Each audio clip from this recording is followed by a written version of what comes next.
I won tickets to the premiere through a radio call-in hotline. Yeah. And like, it was psychotic. It was, I remember, I don't know if they were kids or teenagers or whatever, they were climbing the walls, the curtains in the middle of the sequences for some reason. Like just out of a visceral like response to the movie. Wait, what was happening? People were climbing the walls. I'm not messing around. Welcome to the American Cinematheque podcast, the show where guests program the film festival of their lives. Joining us today is a director of both live action and animation. His latest, COYOTE versus ACME, is in theaters this week, programming the Dave Green Film Festival. It's Dave Green.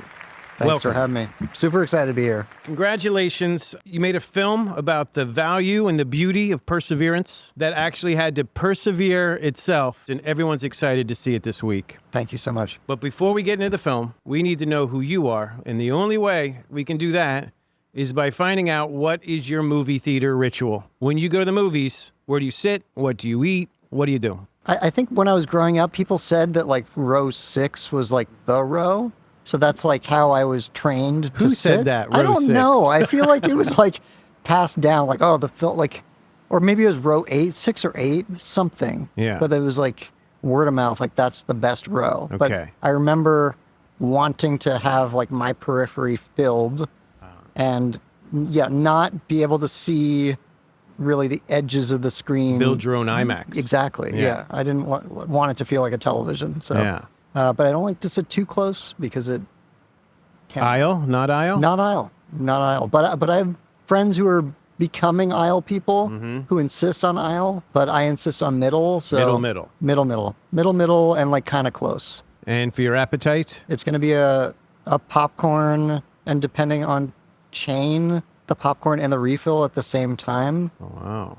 Because I can't control myself around this food. You go back? You do a refill, did you say? Well, this is embarrassing, but yes, the AMC, I'm a deep popcorn appreciator, so I will get as much popcorn as humanly possible. They give you your refill at moment one with the bucket that you buy. Are you a butter person or a fake butter person or a no butter? No butter. Do you show up early? Late? These days I'm showing up mid-trailers. I think when I was growing up, I was showing up pre-trailers, and I was much better about not eating the whole bucket of popcorn. And like I would actually save it for the movie. Yeah. And now I have no control. It's hard to stop. Sad. Do you remember the first time you ever walked into a movie theater or thereabout, or where that was? It's like a very blurry memory, but I feel like I saw Lady and the Tramp in the theaters when I was a kid, and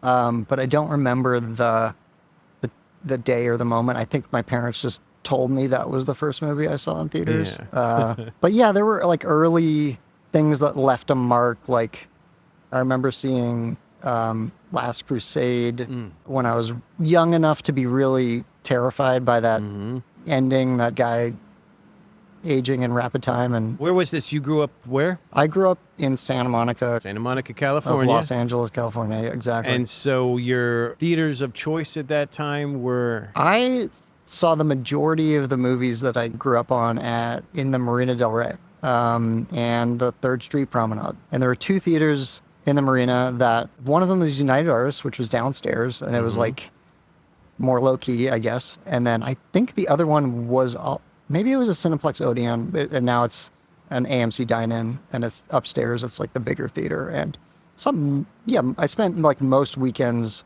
at those 2 theaters with my friends, Dan and Andy, and we would just get dropped off there and spend as much time there as we could. And the Promenade had several theaters down there at that time. Yeah, it had an AMC, and then it had a Man 6, I think, and then it had a Cineplex Odeon. Yeah, and you could have went all the way down to the Laemmle. There's like a Laemmle down there. There's a Laemmle. Too. Yeah, it's if you watch Curb Your Enthusiasm, I think his office was right across the street from these down there on the Promenade. At least in that first couple seasons. Yes, we went with Dan and Andy.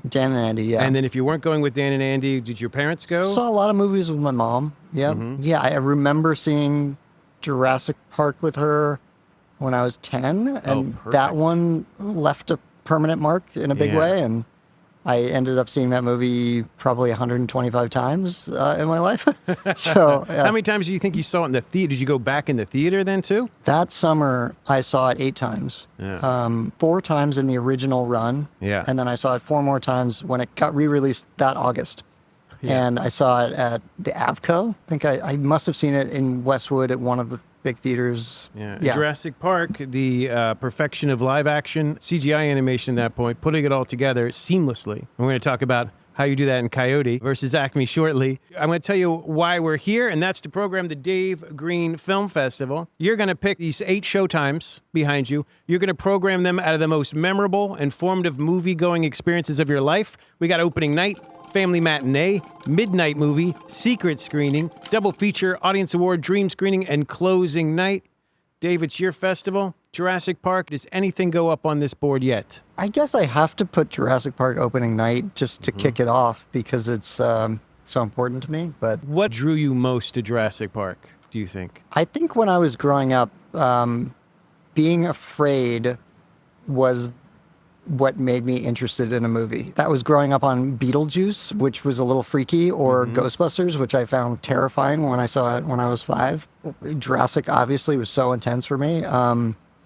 But I think fear was like the big driver. It's what made me interested and wanted to go see anything. Did you cover your eyes as a kid? Were you like, no, I got to see all of this? What's that experience at the theater? For Jurassic, it was, I remember sitting there. I don't know why. I was sitting on my elbow, and I was like secretly covering my eardrum because this is the first movie in digital sound. Oh, yeah. The shrieking raptors, like the sound was like piercing, which was really rattling me. And I remember after that first viewing, like I took my arm off of my elbow and like my whole arm was numb. And I just felt completely, like, physically rattled, and it was totally thrilling to me. Steven Spielberg knows what he's doing. He really does. Yeah. Put it on opening night? Yes. Jurassic Park. All right. Opening night, Jurassic Park. You mentioned going to Avco. You mentioned going to Westwood. The American Cinematheque this summer is reopening the Directors Village, which was known as the Fox Village at time. It was bought by some of the greatest directors of our time, Steven Spielberg, Christopher Nolan, Rian Johnson, Jason Reitman, Guillermo del Toro, Karan Kusama, you name it. We're opening it up. We did an amazing run of the Odyssey. And soon, we're going to do the world premiere of Coyote versus Acme. I cannot believe it. And this is a theater you went to as a kid? So much. I went there all the time. Any movie that I deemed like the big movies, like I needed to be seen there. I actually brought this book of movie theater stubs that is just, it's hundreds of stubs of just every single movie I saw as a kid. And I would just like write ratings and rankings of every movie, and there's dozens of village stubs in there, right? That was my playground. That whole Westwood complex was like great. But you, Dan, and Andy. Yep. We were going over to Westwood as well? Yes, we were. All right. And then what would you guys do prior to the screenings? Because it's like kind of like an outdoor, it was like the first outdoor mall ever when it was built. Yeah. Where did you go before you go into the Westwood? That's a great question. I feel like Baja Fresh was important at the time. I mean, like this is really deep 90s. The National was still open. The National. And that was an amazing room. There was like, and this was like just this moment in the 90s when I feel like they weren't doing reserved seats. So like kids in my high school would line up for movies, and every high school, like opening night of Scream 2 or whatever, you'd get a line around the block around the National. And then I remember the moment they opened the doors, the kids would run from the line to find seats, and then like find their seats, like put down a jacket or whatever, and like that's how you like would get your seat. And that excitement was so memorable, and it felt like an event. Yeah. Did you see Star Wars there? One of the Star Wars films? Because that's a running to seats film. Yeah, there was actually a kid from my high school who maybe dropped out of high school to stand in line for Phantom Menace for like 3 months. Wow. I think he was wait. Yeah, What? Yeah, he was on the news. He was in your high school. Yeah. And he dropped out to get in line. Yeah.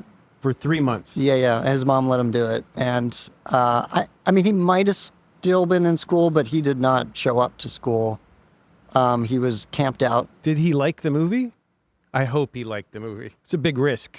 You know, I never asked. Yeah. Maybe he's convinced himself he liked the movie. He better have loved that movie. It's 3 months. All right, so he was there. Did you get in line with? Did that guy save seats? He was kind enough to kind of give away seats. Yeah. Wow. Yeah, it's crazy. That's some dedication. It's dedication. Yeah, but at the Village, I mean, like War of the Worlds, The Matrix, Fight Club. How would you pick between going from Avco, the Promenade, to Westwood? Is it by what's playing? Is it by the size or scope of the film? Is it wherever you were? How did you guys navigate your schedule? It's a great question. Felt like if there was an opportunity to see something at the Village, I would. Mm-hmm. And that was kind of like the default, the best possible venue to see a movie. It's the best sound, the biggest screen, incredible. And so, Coyote versus Acme.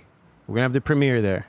Unbelievable. Before we get to that, I want to ask you about, it's been quite a journey. I've been rooting for this movie for so long. I remember talking to Sammy about it in 2021 and Ben David. But a tragedy had hit, some stumbling blocks.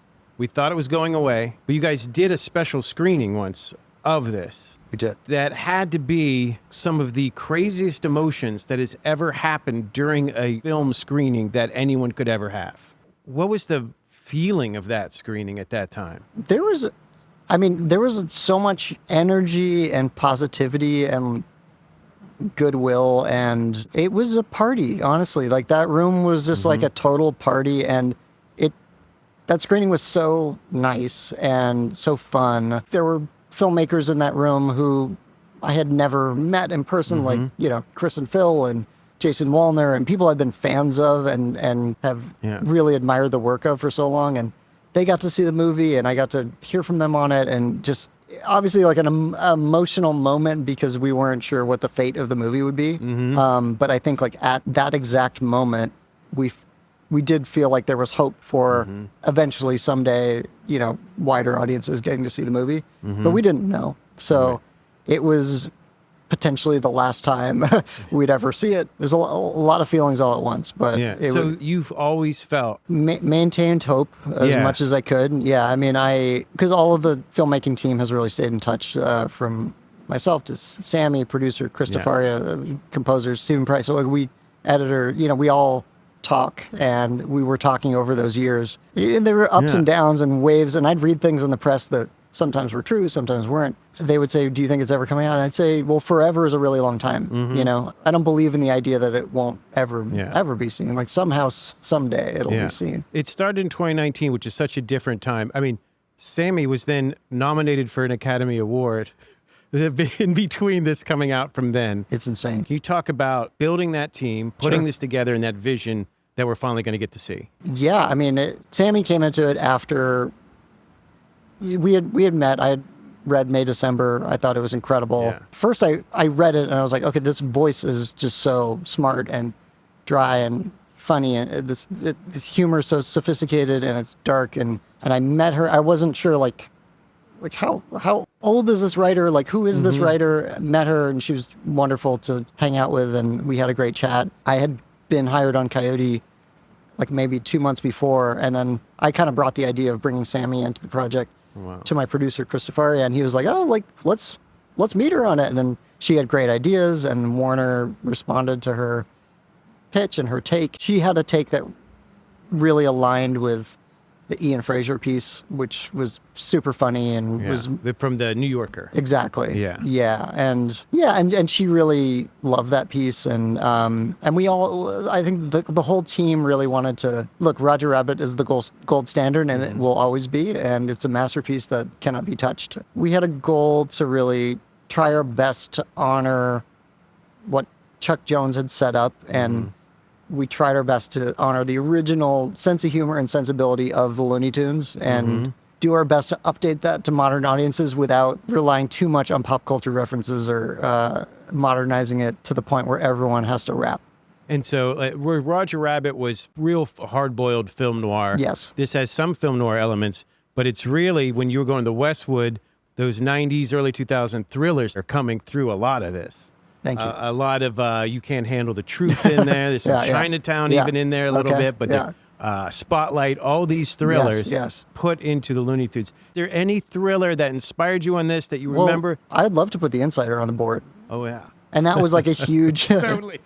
I mean, of course, right? Now that Yeah. you're talking about it. Yeah. One of my favorite movies of all time. It is total masterpiece. I've seen it 8 times, but every single time I watch it, I get angry, on behalf of, Jeffrey Wigand and wanting what he wants in the movie, and the system is pushing him down, and there's this vast corruption and unfairness that it's just so charged with emotion. And when we started on Coyote, we watched all of these legal thrillers, and from Insider to A Few Good Men, The Verdict, Aaron Brockovich, and we were just kind of figuring out, like, well, what is the fabric of what makes up these films, and how are they structured, and what makes you care. The goal overall was really to design a movie that hopefully had you invest in Wile E. Coyote's pain. Yeah. And we wanted to challenge ourselves and the audience to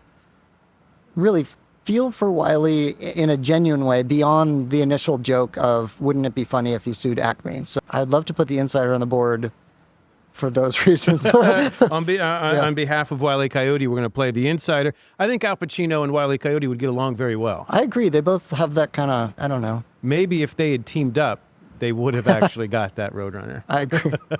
All right, where we want to play the Insider, on what part? We got closing night, midnight movie, secret screening, family matinee. We got a double feature. Is it part of a double feature? Interesting. I kind of like that. What do you think? Yeah. I mean... Start it? We could start it. If you were to pair that with an animated film, okay, what would your animated film be on the double feature? We could do... I mean, is it too heavy to do Roger Rabbit there? Is that weird? No. I mean, That's kind of the world of... Yeah. Or we could go more insane. Okay, let's we go could just be insane. nuts. We could All right, put let's go nuts. a double feature of Ratatouille and The Insider, which makes no sense. But makes total sense. Yeah. Let's do it. The double feature, Ratatouille and The Insider. How did this happen? I don't know how this happened.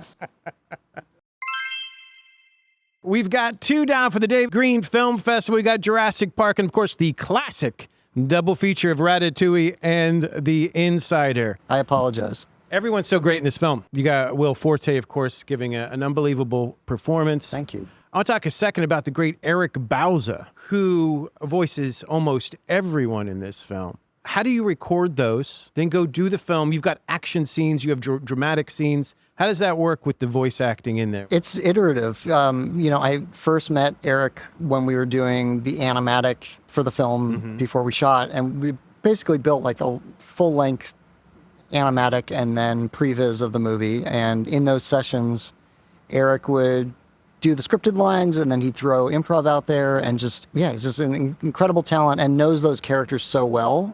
He can really speak to what they would say. He would speak to, their personalities, and, there's so many different shades of a character like Bugs Bunny. So it was fun to kind of see him dip into versions of characters that we've known before. I said, give me a darker Bugs that's like a little It's like a deep edgier, throat exactly, kind of Bugs Bunny. Totally. I don't know if that's any spoilers, but it's an incredible, interesting. It's Bugs Bunny, but in a different version of Bugs Bunny. And I'd never known he did Foghorn Leghorn before, and just crushes it. If there's an award for voice acting in film, it should go behind the Foghorn Leghorn performance at the end. Do you have a favorite? Is it Chuck Jones your favorite? I would say the Chuck Jones family of early Looney Tunes were like the biggest inspiration. When Sammy and Chris and I were like first talking about the movie, we really wanted to focus on the early iteration of Wile E., who was like this real creature of want, and who was hungry and kind of desperate and scraggly, and would kind of do anything to get what he wanted. And, and there was a conniving side to that creature. And I think some of those edges eventually kind of got sanded off in the 90s, and he became a softer character for a moment, and you'd see him on mugs and t-shirts with Roadrunner, like their buddies. And, at the end of the day, I think Wile E. really does want to eat. Yeah, he's got to be the tarantula on the frog metaphor. Like, he has this instinct. Yeah. No matter how nice a guy he is, it's there. And that's what makes it funny. It makes him such a great character. Was there any silent actors, or who did you study? Because you have this main character that's not real, and he doesn't talk. Yeah. We looked at Buster Keaton. We looked at all of these great physical comedians who are nonverbal, and we kind of reverse engineered into this idea that we really didn't want him to talk. The proper canon version of Wiley, the super genius, whatever that exactly. is, doesn't work. It was creepy. It was really weird. Yeah, and we liked the challenge of just kind of saying, "Oh, let's give him signs, but not too many signs, and let's not rely on that." And I think like one of the other things I learned along the way, like probably like when we were in post, was, oh, this is really like he's kind of like a 4x3 actor. And Brandon Trost, the DP, had convinced me to shoot anamorphic, and I'm like, yeah, great, anamorphic. I love anamorphic movies. It just means that you have fewer shots of him in full. But he is such a great physical comedian, and seeing all of his antics. But we went back to the old cartoons and watched them routinely. And yeah, there's so many little moments where you see Wiley studying or thinking, and it's like not in the sequence of a gag. It's like he'll fail a gag, and then there's a great one where he's just like sitting there like frustrated after he couldn't catch, and then he's just like drawing on the ground with his finger in the dirt, and like I'm like, look at this moment. This is like, he's a real thinker. He's actually like a real coyote. I feel bad. I'm in Burbank, and I look at these coyotes, and you feel the same way. Like they could get into a pet, but they're all like, they shouldn't be here. I feel bad for these guys. They're great to look at. They're thinking. Yeah. I feel bad for them as well, but I also don't want them to be in my neighborhood. No. It's I don't want them to eat my cats. Especially if they blow them up with like dynamite or they do any of that. Hey, we got a family matinee. Okay. Did you have any amazing experiences? Do you have something you would love to show a kid? And is there a classic Coyote Roadrunner that you would pair? What is your favorite? What would you play on this family matinee? Interesting. Good question. I think I would go Ghostbusters. Because it terrified me, and I think fear was a real driver when I was a little kid. What part terrified you? Slimer didn't terrify you, right? Or did Slimer? It was the librarian from the jump. Yeah, it was absolutely terrifying. And then there are so many like scary physical gags in the movie with, the demon dogs and her getting pulled into the fridge. And I can't imagine what it's like to see that movie for the first time if you're not a kid, because I mean, it definitely left a mark on me and made me invested in scary stuff in general. I think I put that on the board. I know exactly what it's like watching it not a kid. I saw that with my father. And when you're a kid, the Stay Puft Marshmallow, you're losing. Like, it was the hardest I had laughed. And then, I don't know if we'll bleep this or not, but that we get up in the credits and my dad turns to me and he goes, "What the fuck was that all about?" After the whole movie? After the whole movie. We had completely different perceptions of that movie. So it's great to see it as a kid. I think as like a 56-year-old man or whatever the case that may have been, it was very confusing to him. I'm jealous that you got to see that in the theater. It's beautiful. It's a good moment. So you're putting Ghostbusters I'm there. going to, yeah. And if we're going to put a Wile E. Coyote cartoon with it, do you have a favorite? It's weird. I have to look at my log. Okay. I have a Google spreadsheet of all of my favorite cartoons. They're all vignettes to you, probably. It's probably the writing on the guys. You see them always. Exactly. Yeah. We can put Beep Beep on there. Beep Beep? Yeah. Beep Beep. So Beep Beep into Ghostbusters. That sounds good. And again, fear. Yes. Comedy. Yes. And some animation moving in with live action. Let's do it. Family matinee. You're watching Beep Beep and you're watching Ghostbusters on the big screen. All right, we're back with the Dave Green Film Festival. We've got 3 of the 8 showtimes programmed. Opening night, Jurassic Park.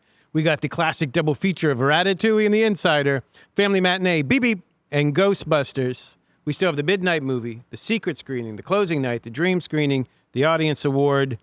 Is there any other thrillers or maybe films that we wouldn't expect, kind of inspiration for a Wile E. Coyote Roadrunner movie? Any other thrillers, any other...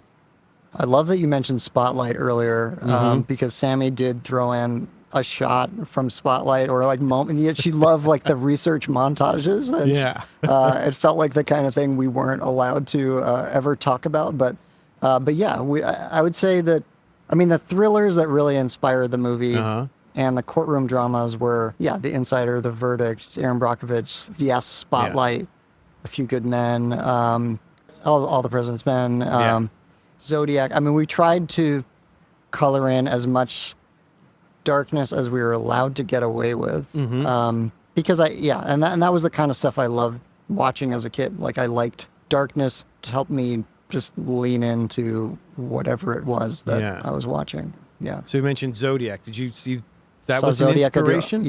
Zodiac. I mean, sure. Yeah, I mean, it makes total sense. Yeah, it makes total sense. You love the film Zodiac? I love the film Zodiac. I saw it at the ArcLight. You saw it at the ArcLight. I remember walking to the parking lot afterwards, 10:30, 11, and just feeling spooked for days. When I was a kid, like, the kinds of things I was making were like dark comedies, basically, or they were horror comedies. So they were like little short films I was making with my friends, with Dan and Andy and my friends that I grew up with. They were, they were like very violent, like slapstick, funny things like Evil Dead 2 and, Holy Grail. I think even before I had seen them, like that was the kind of stuff I was making with my friends.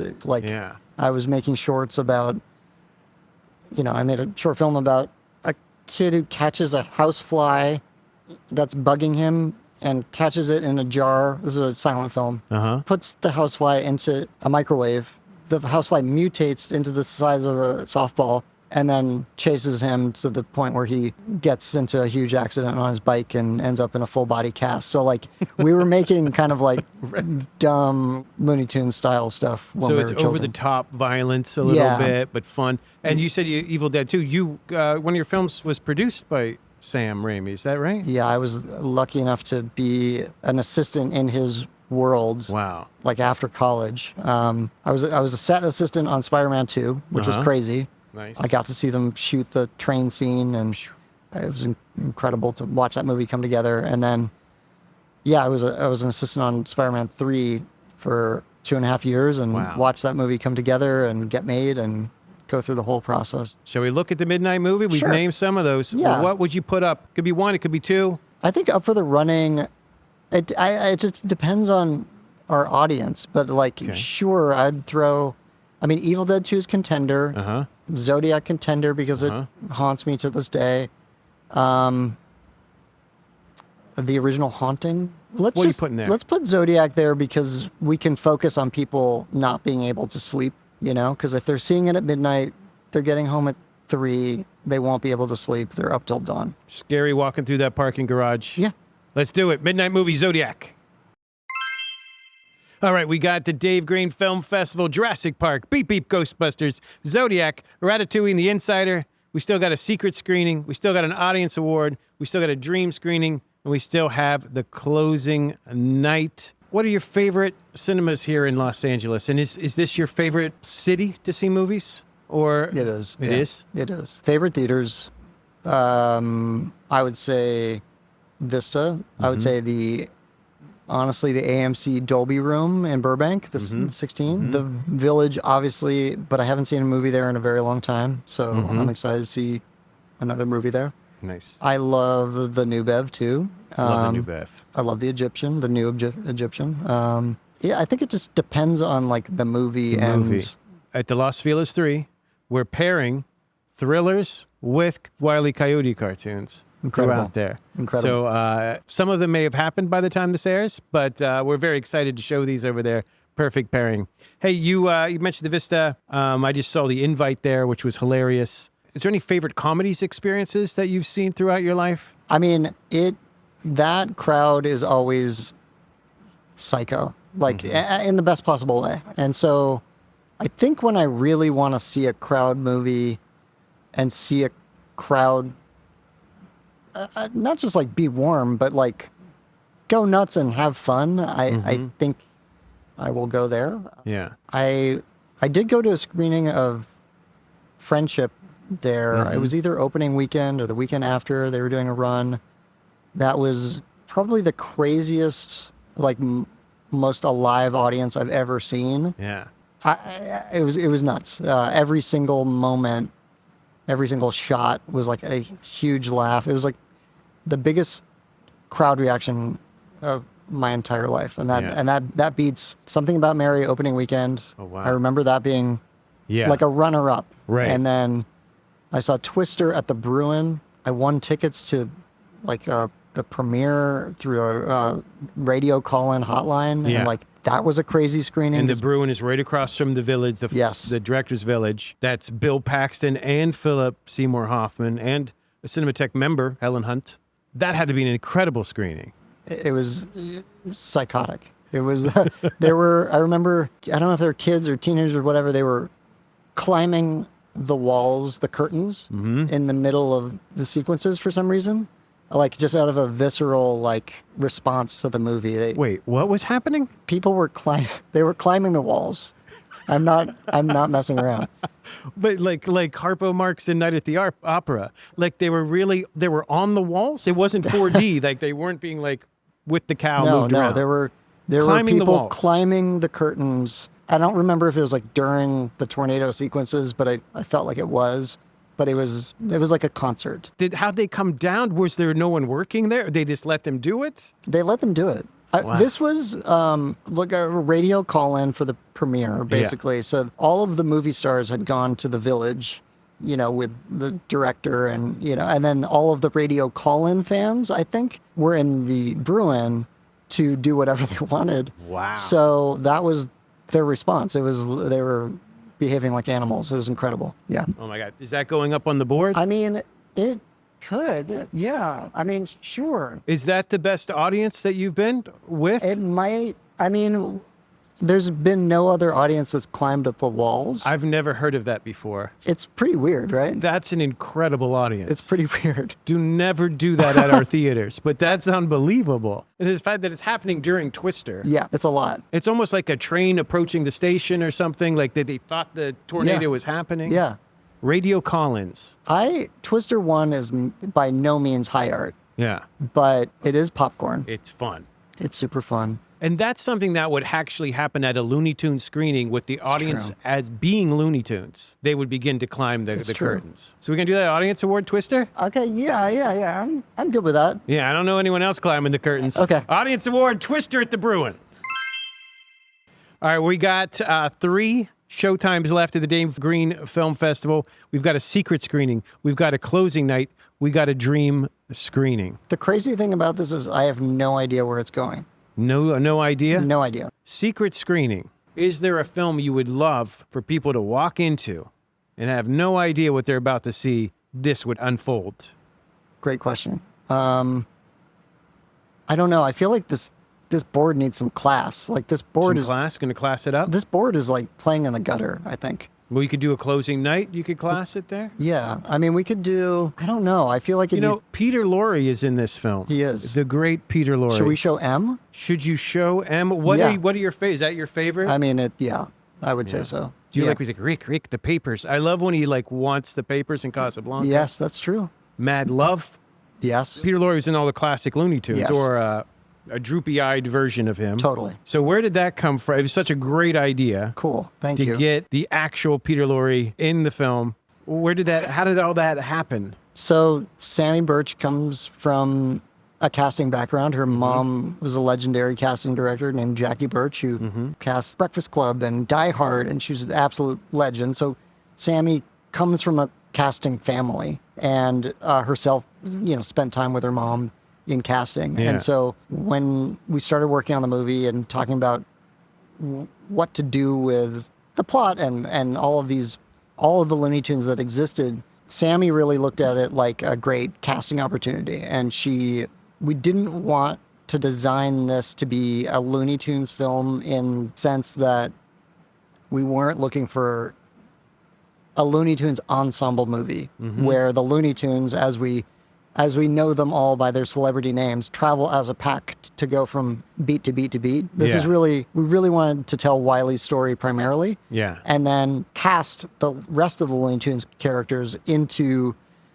beats of the plot that you'd see in a traditional legal thriller or courtroom drama. Yeah. And so when we were looking at, okay, well, who can be a whistleblower or turncoat for a corporation that, maybe it's a human Looney Tune character who's, very nervous and has a scared, expression. Yeah, we went to animated Peter Lorre, who is definitely part of the Looney Tunes canon, and we had grown up with, and he has all these kind of great appearances, and not just Looney Tunes, but Tiny Toons and Animaniacs, and all the kind of cartoons I was growing up with. And then anyone who does Igor or anything in things, everyone's always doing his voice anyway. So there he was, to see him there. Such a better choice. It could have been like a Marvin the Martian or someone put there, but having it be Peter Lorre was the perfect choice. Thank you so much. We had to fight very hard to keep Peter Lorre, I will say. The studio was not keen on keeping it. He had a bigger role, I will say, also. It was a little more... It's hard to sell the merch, maybe, too. Yes, exactly. There was a little less Bugs Bunny, I'll say, and a little more Peter Lorre. Could you show this movie to Peter Lorre and see what his reaction would be? Sure. Let's go there. What's your ultimate Coyote versus Acme audience? Your red carpet. Who walks that? Wow. This is a challenging question. That's very challenging. I would love to show it to Chuck Jones, but I think I would set it up, introduce it to him, and then get in my car and drive away as soon as the movie started, and never want to hear from him ever, because it would be too scary to hear a reaction. But who's coming? We're doing it at the Westwood. Okay, we're going through time. We're going to pick up Peter Lorre. Okay. We're going to throw Chuck Jones in the car. Sure, throw Tex Avery and Michael Maltese in the car too. Right. There's a nod to all of these guys in the film with the, I don't know if it's giving away anything, but the firm. That's right. So wink to all of them. Avery Jones and Maltese. I'm sure Eric Bauza would like Mel Blanc to be there. Oh, I'd love to see those two guys together. It'd be fun, Let's throw them in the car. I don't know. Yeah, sure. And then then Peter Lorre will be there. Okay, he'll be there. He'll be frightened and confused, he'll but he'll be have so a good confused. Time. So you want that to be the dream screening? Sure. Peter Lorre. Chuck Jones. Yeah. Tex Avery. Michael Maltese. Mel Blanc. Pretty good. I think that's crazy. Yeah. We have an ability to pick up all these people from the past. Let's do it. The dream screening of Coyote versus Acme. This is nuts. I feel like I'm on drugs. Do we know if the families of these directors or estates, we heard if they seen it or liked the film? I heard that the Chuck Jones family loved it, and they were super kind and said that Chuck never knew if these characters could survive a full-length movie and had his doubts, but they said the movie would make him incredibly proud and that it would not prove him wrong, but he would have felt like we actually pulled it off the first time, which is super, super kind of them. Can we talk again a little bit about Will Forte? How'd that work? We had a puppeteer on set named Dave Barkley, who's a legend. He was a puppeteer for the Henson crew, and I believe he puppeteered Jabba the Hutt. He was one of the puppeteers there, and worked on Dark Crystal and all of these incredible movies in the 80s. And he built a life-size Wile E. Coyote puppet, and he was Will's scene partner, and would basically, he watched the previews of the film and watched the animatic and understood, like, okay, this is what Wile E. wants and where he goes in every scene, and this is what he's going to try to do, and here are the gags.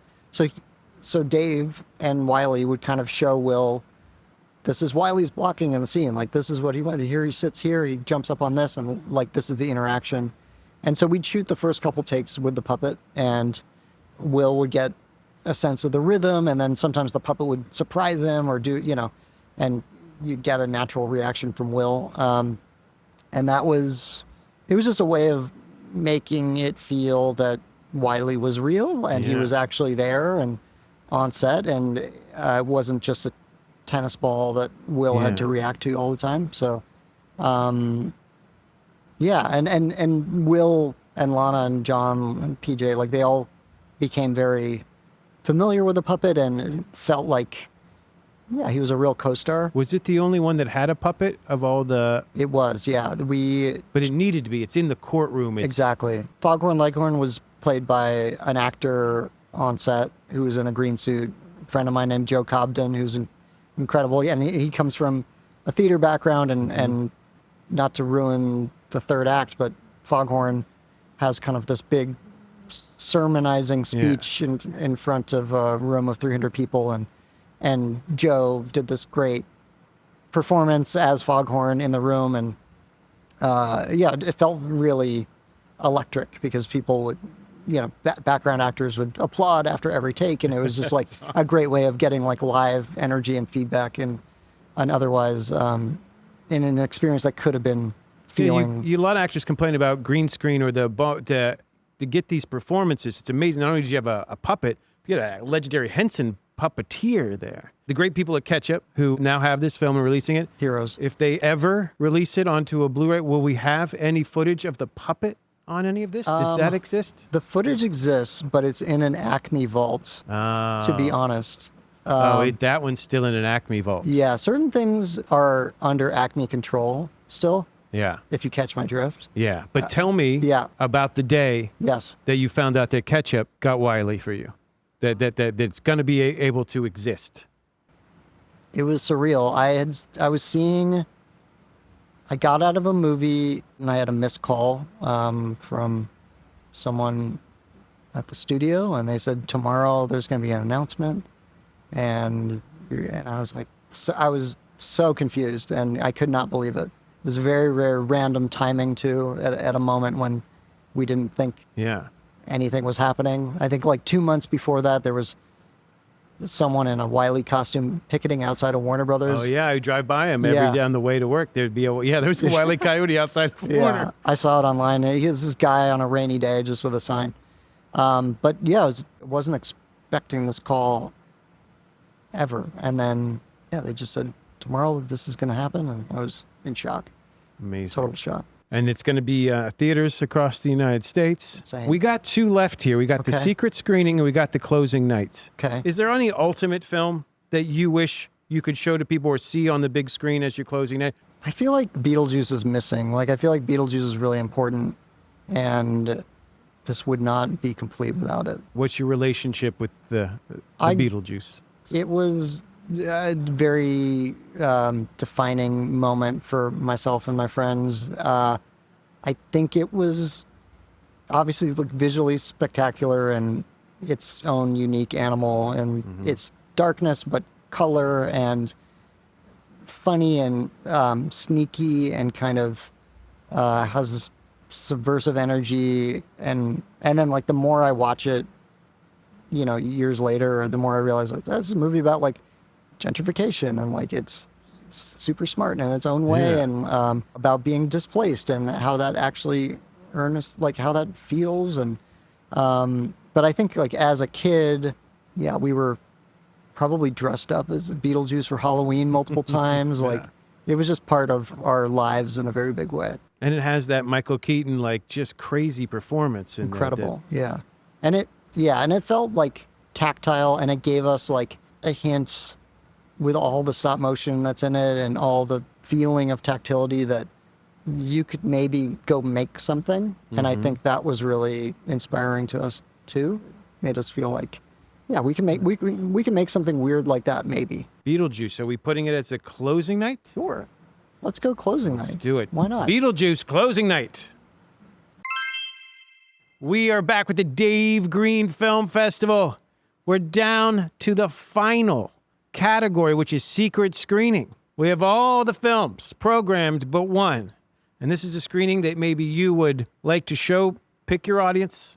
They don't know what they're coming into. They will walk into the theater and you're going to unveil a film. What situation are we looking at, Dave? What are you thinking? What do you want this audience to be? I don't know. How do we feel about like the smorgasbord of things we have here? I think we need to round this out a little bit. Do you want something classic, something international? I think we want something a little classier than what we've done so far. I think so. Because they would have seen this. I think so. They're going to think more of the same. Yeah. They're going to I think I know who Dave Green is. I'm looking at this. Now they're walking in and you're like, surprise, it's actually this. And that is? I mean, we've talked about M so much. Would it be weird if we put M on the board? Well, we could totally put M on the board.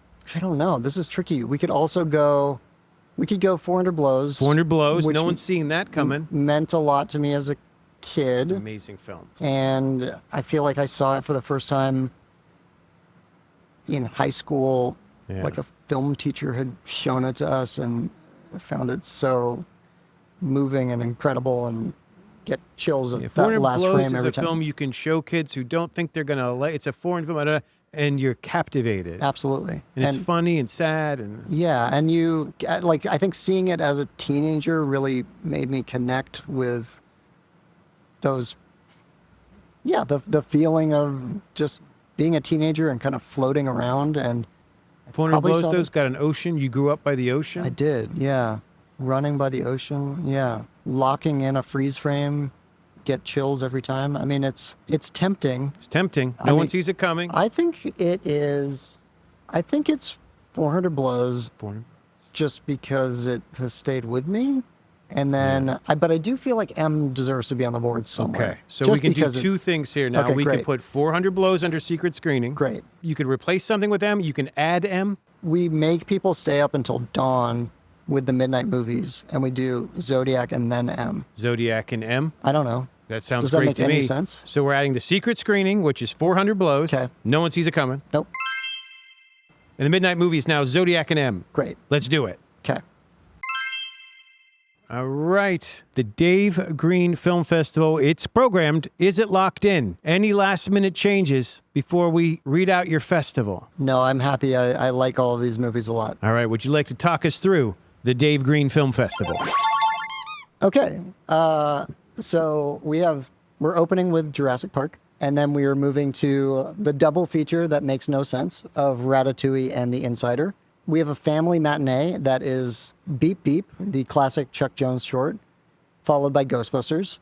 The audience award of Twister somehow ended up on the board. The midnight movies, too. One is Zodiac, and then it is M, to really spook people and leave them uncomfortable as they try to sleep. A dream screening of Coyote versus Acme, because it is a dream to be able to screen that movie at all. A secret screening of 400 Blows. And a closing night Beetlejuice. Wonderful. Dave, you made an amazing film. It's about perseverance, best laid plans, all of this. It's coming out. Thank you have you, an Ketchup. amazing cast, very rich animation. If you love seeing true animation that people took their time, seeing the Looney Tunes characters really act. Thank you. Great performances. Thank We're you. so excited to see it. We're doing the premiere.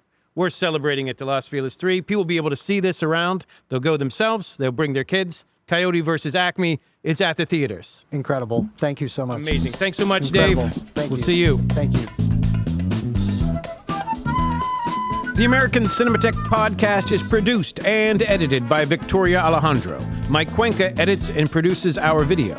Stephanie Cervantes is our marketing manager. Our theme music is by Gelberg. And I'm your host, Grant Moniger. Thanks to everyone who makes this show possible. The American Cinematheque operates the Aero, Egyptian, and Los Feliz 3 theaters in Los Angeles with programming nationwide. The American Cinematheque is a 501c3 nonprofit. If you'd like to hear more, donate, become a member, or program your own AC Podcast Film Festival, head over to AmericanCinematheque.com.